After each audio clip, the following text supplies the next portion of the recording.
নমস্কার বন্ধুরা, জয় ডিকশন তোমাদেরকে স্বাগত। এই ভিডিওতে তোমরা দেখছো জয় ডিকশন ইউটিউব চ্যানেল।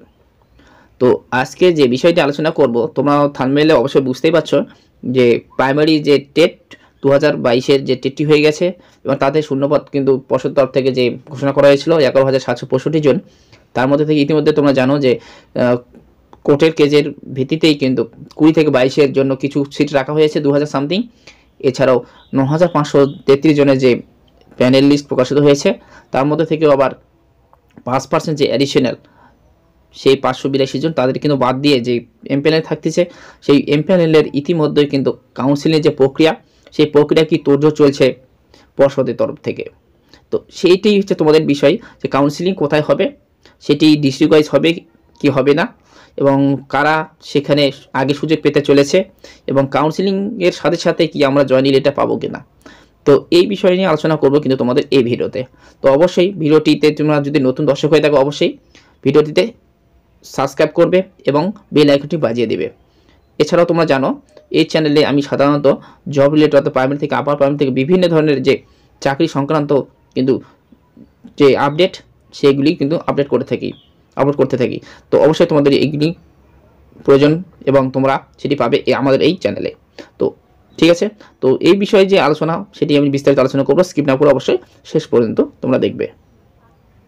ইতিমধ্যেই তোমরা জানবে যে তোমাদের যে 9,533 জনের থেকে অ্যাডিশনাল যে 582 জন বাদ দিলে যেটা থাকে 8,900 সামথিং তোমাদের যে সিট এমপ্যানেল, সেই এমপ্যানেলের যে ক্ষেত্রেই কিন্তু সেগুলি কাউন্সিলিং হতে শুরু করবে। সেটি হচ্ছে ডিপিওআইসি, অর্থাৎ প্রত্যেকটা ডিস্ট্রিক্টের যে ডিপিওআইসি আছে সেখানে কিন্তু তোমাদের কাউন্সিলিং প্রক্রিয়া শুরু করা একটা যে নোটিশ, সেটি কিন্তু ইতিমধ্যেই তোমরা শুনে থাকবে। তো আগামী সপ্তাহ থেকেই তোমাদের কাউন্সিলিংটি শুরু হওয়ার একটা প্রক্রিয়া চলছে। তো সেটি কবে হবে অবশ্যই আমি জানিয়ে দেবো ভিডিও পরপর। তো এটি এই মুহূর্তে তোমরা জানে থাকবে যে আগামী সপ্তাহ থেকে তোমাদের কিন্তু প্রস্তুতি নিয়ে থাকো যে আগামী সপ্তাহ থেকেই তোমাদের কাউন্সিলিং প্রক্রিয়া হওয়ার সম্ভাবনা রয়েছে। এছাড়াও তোমাদের কাছে আর একটা বড় প্রশ্ন রয়েছে, তো কারা এই এতে প্রথমে ফার্স্ট কাউন্সিলিংয়ে তারা ডাক পেতে পারে। তোমরা ইতিমধ্যে জানো যে যে প্যানেল যে এমপ্যানেল যে রয়েছে, তো এমপ্যানেল থেকে প্রথম সারিতে র্যাঙ্কে যারা রয়েছে এক্সামটেড ক্যাটাগরি থেকে ফার্স্ট কিন্তু তারাই প্রথমে ডাক পাবে, সেই র্যাঙ্ক হোল্ডারদের তারা পাবে, এবং তারাই প্রথমে কিন্তু স্কুল চয়েস করার একটা সুযোগ রয়েছে, এবং তারা কিন্তু নিজের ডিস্ট্রিক্টে কিন্তু চান্স পাওয়ার রয়েছে, এবং তারপরে যে ধীরে ধীরে সেই স্কুলের সংখ্যা একটু কমতে পারে, এবং পরবর্তীতে যারা কাউন্সিলিং ডাক পাবে তারা কিন্তু হলেও নিজের ডিস্ট্রিক্টে চান্স পাওয়ার একটু সম্ভাবনাও কম রয়েছে।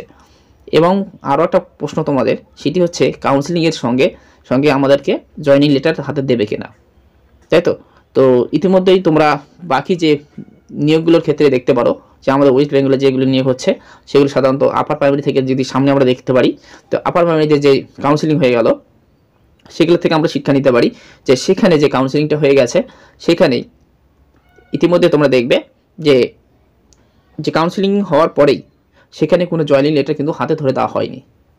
সেখানে কি করা হয়েছিল, প্রত্যেকটা ক্যান্ডিডেটকেই কোন স্কুল চয়েস করেছে সেই স্কুলকে চয়েস করার সঙ্গে সঙ্গে তাদেরকে একটা হাতে একটা চিরকুট রেখে দেওয়া হয়েছে, তার প্রমাণস্বরূপ যে সে কাউন্সিলিংয়ে অংশগ্রহণ করেছে এবং কোন স্কুল সে জয়েন করবে সেই হিসাবে তাকে একটা চিরকুট লিখে দেওয়া হয়েছে। পরবর্তীতে তার কাছে একটা প্রমাণস্বরূপ থাকবে সে কি স্কুল জয়েন করেছে এবং কোন স্কুলের সঙ্গে সে যুক্ত হবে। ঠিক আছে, এটি তোমার ক্ষেত্রেও হতে পারে, কারণ বিভিন্ন যে প্রক্রিয়া রয়েছে সঙ্গে সঙ্গে জয়েন লেটার দেওয়ার হয়তো কিছুদিন পরে তোমাদের জয়েন লেটার পাঠানো হতে পারে, সঙ্গে সঙ্গে তোমরা পাবে না, এটিও তোমরা ধরে রাখতে পারো। সেটি হচ্ছে তোমাদের যে লেটারটি, সেই লেটারটি হয়তো স্পিড পোস্টে পাঠাতে হতে পারে, আবার সেটি তোমাদেরকে ইমেল মারফতেও জানানো হয়ে যেতে পারে। তো সেটি পরবর্তীতে স্টেপ।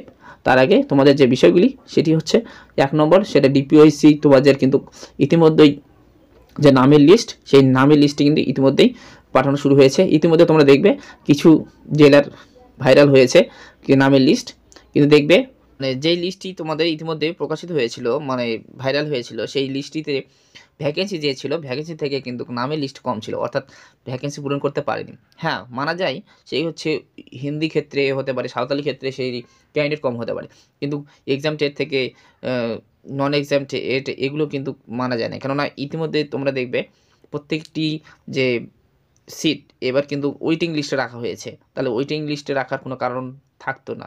যদি আমাদের কোনো ভ্যাকেন্সি পূরণ কম হতো তাহলে সেখান থেকে ওয়েটিং লিস্ট যে 5% সেখান থেকে সেখানে ট্রান্সফার করে তাই সেখানে কিন্তু পূরণ করা হতো ডিপিএসসিতে।